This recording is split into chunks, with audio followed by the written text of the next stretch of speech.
Good day and welcome back to another DBZ Dokkan Metal video. In this video we're going to be taking a look at the Ginyu Force challenge mission for the Fighting Legend Goku event. Honestly speaking, the Ginyu Force challenge for Fighting Legend Goku is pretty straightforward.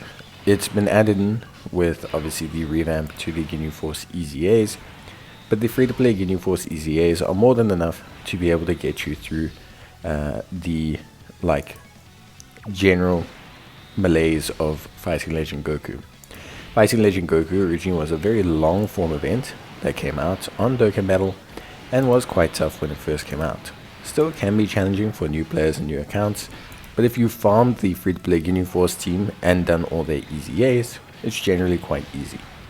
Without their EZAs, it is possibly a lot more difficult, but I will say that quite frankly, there's no reason not to do the Ginyu Force's EZAs, so you shouldn't really have like that sitting as a reason why. So yeah, realistically speaking, it's pretty straightforward. Your team will be the free-to-play Ginyu Force units. If you want to, you can beef up your team by using the physical LR Captain Ginyu. That's what I've done in lieu of Gildo. So instead of Tech Gildo, I took the physical LR Captain Ginyu Force. And yeah, pretty much very straightforward from there. You have Physical Raccoon, who's great for defensive purposes, having guard and being able to build up his defense through being hit. You have AG Alberta, who you'll use to stack defense so that he can become relatively tanky. You will have the Int Captain Ginyu, who isn't particularly OP in single boss events, but is still pretty solid. You then have Jace, who will give you support and the ability to see super attacks. And from then on, you're pretty much good to go. You'll have the Tech Ginyu Force LR, who you can also EZA quite easily, and just the physical LR Captain Ginyu. Now you should use Gildo if you cannot EZA the physical LR Captain Ginyu. So if you're wondering who to use instead of Captain Ginyu, use Gildo. He's more than fine for this event, it's just that I prefer using the physical LR because it kind of serves the same purpose, and Gildo is more a debuffing unit that's useful for SBR and ESBR. But that's realistically it. You don't have to only use free-to-play units. You can 100% use all of the, summonable units. So you can use the AGL Captain Ginyu if you want to. You can of course use the Strength Recruitment Gilder. You can use the Int Jason Berta. You can even use the new summonable LR. There's nothing really against using any of these units. There's no real issue with it, so don't panic. You can use pretty much all of these guys. It's not a major train smash. But yeah, that's really kind of it. Honestly speaking, it's really straightforward because you get the free-to-play units and you EZA them and you complete the challenge. So it's kind of just set up to be that way. There isn't really anything crazy. In terms of friend lead, you can take the Int LR, like I have if you want to.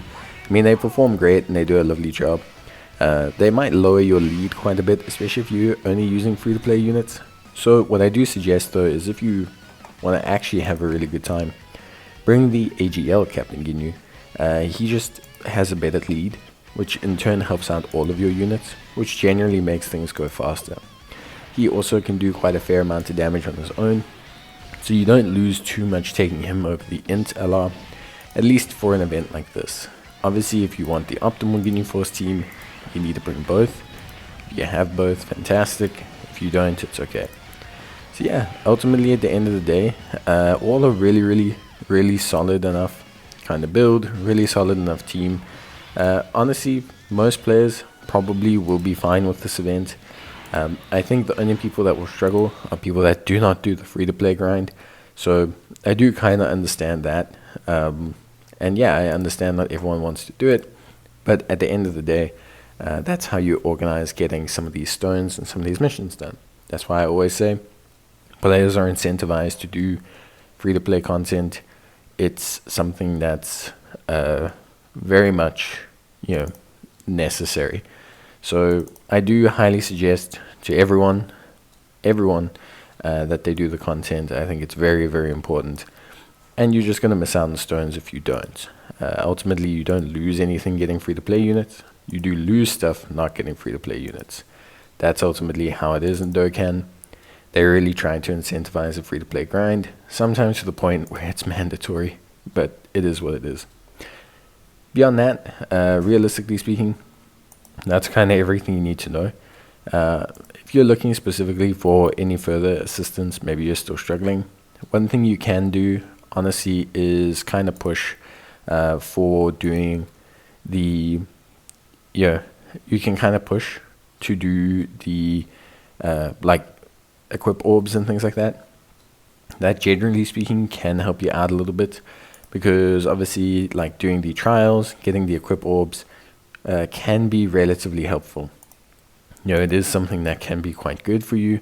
It helps out quite a bit. So I will say that if you are struggling, that could be the way to go, just because of, obviously, the, like, I want to say, overarching ability of those orbs to help out, especially the ones from the trials event under the growth section. The final stage of the Ginyu Force event, that helps out a lot, and I think it helps out a lot of players. So yeah, that is basically it from me. I hope you guys enjoyed the video.